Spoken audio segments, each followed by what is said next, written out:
Pemirsa, Direktorat Jenderal Pajak melalui Kanwil DJP Sumsel dan Babel menghimbau seluruh wajib pajak untuk segera melakukan aktivasi akun Kortex agar tidak terjadi penumpukan layanan, terutama menjelang pelaporan SPT tahunan yang mulai 2026 sepenuhnya menggunakan Kortex.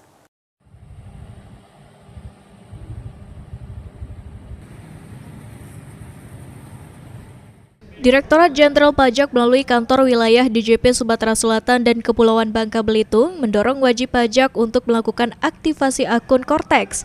Aktivasi ini diperlukan agar wajib pajak dapat mengakses seluruh layanan administrasi perpajakan berbasis sistem digital. Kabid P2 Humas Kanwil DJP Sumatera Selatan dan Kepulauan Bangka Belitung, Ega Fitrianwati menegaskan, tidak ada batas akhir aktivasi akun Kortex pada 31 Desember 2025. Namun, wajib pajak diimbau untuk segera melakukan aktivasi guna menghindari penumpukan layanan, terutama menjelang pelaporan surat pemberitahuan tahunan yang mulai tahun 2026 sepenuhnya dilakukan melalui Kortex. Aktivasi akun Kortex dapat dilakukan secara mandiri secara daring maupun dengan pendampingan di kantor pajak, seperti wajib pajak diwajibkan membawa KTP, KK, email yang aktif, serta nomor handphone.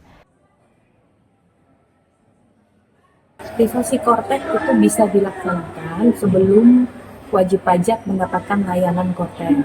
Jadi memang kalau batas akhir bukan, tapi ini semakin cepat semakin menghindari penumpukan, terutama untuk di tahun 2026 itu nanti pelaporan SPT tahunan 2025-nya melakukan melalui Kortex.